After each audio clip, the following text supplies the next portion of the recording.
Welcome to the Daily Plunge. We're in the book of Acts, chapter 9, verses 19 through 31. After being healed of his blindness, where something like scales fell off of his eyes, and he remains in Damascus for several days. And I imagine that Saul, is being taught by Ananias and the other disciples about Jesus Christ. It says, Saul immediately began to proclaim Jesus as the Son of God. Not some prophet, priest, but as nothing less, and actually absolutely something more, as the Son of God.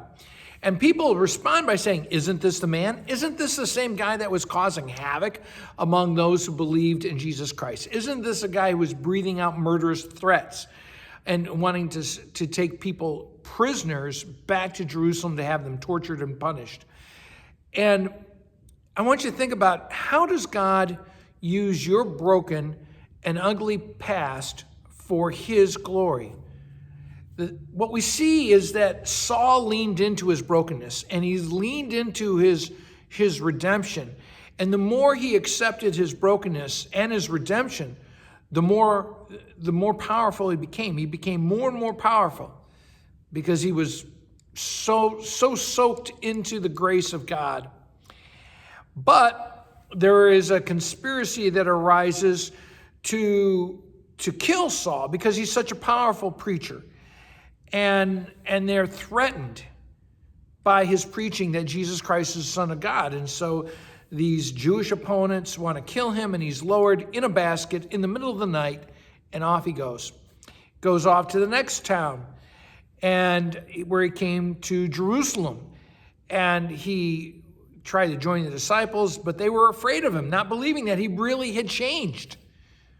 But Barnabas, remember Barnabas? We talked about him about a week or so ago. He is the son of encouragement, we're told.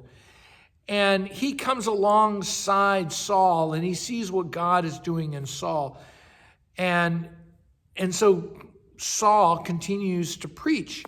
And Saul goes straight at his listeners with the proclamation that Jesus is the Son of God. Now, this isn't just Saul. This is the way Peter was in chapter 2. This is the way Stephen was in chapter 7, preaching that they had put to death the Messiah, the Son of God. And once again, the Hellenistic Jews are offended by him. Now, the Hellenistic Jews they're the cultural Jews. They're sort of like the liberal hipster Jews, because they're not going with the old ways, the old tradition. They're really sort of living in the Greek culture. That's why they're called the Hellenistic Jews. And they want to kill him. And so once again, Saul is on the run, goes off to, they get him out of town to Caesarea, and then they put him on a boat and set him off to Tarsus, where he is originally from. But the church throughout Judea, Galilee, and Samaria enjoyed a time of peace and are strengthened because they are growing in the strength of their faith. Because if we can be broken and redeemed, what can this world do to us?